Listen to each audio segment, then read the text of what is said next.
Quand on voit un champion ou quelqu'un qui a réussi, on parle souvent de la notion de volonté. On dit souvent que sa force de volonté est hors du commun. Mais la volonté, c'est quoi en fait? C'est simplement la faculté de déterminer certaines actions et de les faire. Et si vous pouviez atteindre tous vos objectifs simplement en vous persuadant des capacités que vous avez à les atteindre? Peut-être que parfois on échoue parce qu'on ne pense pas vraiment qu'on peut réussir. Dans certains sports, on voit pas mal d'athlètes qui utilisent la technique de l'auto-persuasion. Qu'est-ce que c'est que l'auto-persuasion?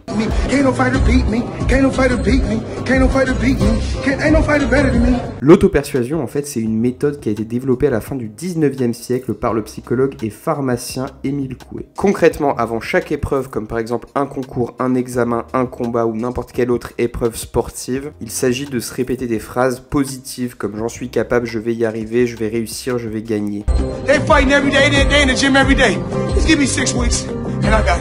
On imagine mal que cette technique puisse fonctionner dans le milieu médical. Une personne qui est atteinte d'un cancer, par exemple, ne guérira certainement pas si elle s'auto-persuade qu'elle va guérir. On sera tous d'accord pour dire qu'il faut quand même plus que ça. Cependant, depuis les années 1950, les scientifiques expérimentent l'effet placebo. Ils essayent de déterminer si oui ou non le fait d'ingurgiter une substance inerte va avoir un effet psychologique sur le malade et l'aider potentiellement à guérir. Pendant la Seconde Guerre mondiale, le chirurgien Henri Becher injectait des solutions salines aux blessés avant de les opérer pour leur faire croire qu'il s'agissait de morphine. En fait, il faisait ça simplement parce que les stocks de morphine étaient épuisés. Un peu plus tard, en 1960, ce même médecin a démontré que l'effet placebo ne se limitait pas seulement aux médicaments, il concerne n'importe quel procédé dès lors que le malade est convaincu de son efficacité. Mais ne vous y trompez pas, si le placebo présente quelques résultats en médecine, il ne faut pas non plus compter sur lui pour guérir des maladies qui sont beaucoup plus graves comme le cancer. Par contre, dans le milieu du sport, c'est autre chose. L'auto-persuasion et la visualisation sont en fait des méthodes qui sont très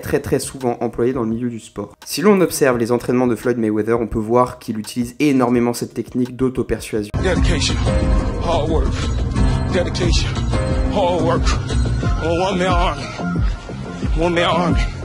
The world can go against me, I'm still come on top. En même temps qu'il entraîne son corps, il entraîne son esprit et se convainc qu'il peut réussir. Dans le milieu du sport, des métiers comme coach ou préparateur mental se sont développés ces dernières années. Ces coachs ou préparateurs vont avoir pour objectif de développer les habiletés mentales et cognitives dans l'objectif d'optimiser la performance du sportif. Ce que je trouve fou, c'est que j'ai quelques exemples qui montrent vraiment la puissance de l'auto-persuasion, notamment une expérience qui a été menée en Grande-Bretagne dans une université avec près de 45 000 volontaires. Ces 45 000 participants devaient jouer à un jeu vidéo et dépasser un certain score. Au total, ils avaient le droit seulement à 4 essais. Les chercheurs ont observé que les volontaires qui pratiquent l'autosuggestion et l'auto-encouragement obtenaient de meilleurs résultats que ceux du groupe témoin. Ce groupe-là, qui n'utilisait pas l'autosuggestion, a réalisé de moins bonnes performances que le groupe qui l'utilisait. Certains coachs mentaux utilisent la technique de la visualisation. Par exemple, quelqu'un qui veut perdre du poids va être beaucoup plus à même de réaliser les objectifs quotidiens qu'il faut qu'il remplisse pour pouvoir arriver à un résultat final s'il visualise ce résultat final. D'où la célèbre phrase « Imagine comment tu te sentirais si tu atteignais ton objectif ». Comment ça marche? Si on y réfléchit, en fait, plus on pense à quelque chose, plus cette pensée occupe notre esprit, ce qui implique une plus grande concentration et donc plus d'actions indirectement qui vont nous mener à atteindre un objectif en particulier. La pensée, c'est comme un programme en fait qui donne une direction. Pour changer, il est donc nécessaire d'utiliser une technique qui permet de changer la direction vers laquelle nous regardons. Quand on voit un champion ou quelqu'un qui a réussi, on parle souvent de la notion de volonté. On dit souvent que sa force de volonté est hors du commun. Mais la volonté, c'est quoi en fait? C'est simplement la faculté de déterminer certaines actions et de les faire. Je pense que si vous êtes arrivé à ce stade de la vidéo, c'est que vous voulez absolument savoir comment s'auto-persuader. Ça tombe bien, il y a une méthode en plusieurs étapes qui a été faite par Émile Coué lui-même. La première étape, c'est formuler votre affirmation par une phrase courte. Je vais réussir, je ne veux plus être stressé, je vais gagner. Il faut se répéter dans sa tête ces affirmations ou bien les verbaliser directement et être convaincu à 110% que ça va arriver. Vous devez être convaincu vis-à-vis de vous-même que ça va se faire. Pour lui, c'est vraiment la seule manière d'influencer son subconscient. Pas d'hypothèse, que des actions concrètes qu'on va réussir à faire. En faisant cette vidéo, j'ai de plus en plus l'impression que la confiance en soi est vraiment le nerf de la guerre. Surtout que j'ai pris deux exemples qui vont vous parler, puisque si vous suivez ma chaîne, c'est que vous aimez la boxe. Et là, j'ai deux exemples très intéressant. Le premier, c'est celui de Mike Tyson, évidemment. Et le deuxième, c'est celui de Sandor Martin. C'est un boxeur espagnol que vous connaissez peut-être pas, mais je pense que vous allez en entendre parler dans les prochains mois. Dans le cas de Mike Tyson, il faut savoir que son entraîneur et mentor, Cus D'Amato, a construit son capital confiance progressivement au fil des années. Après l'avoir recueilli dans la rue, il lui répétait tous les jours: tu vas être champion, tu vas réussir.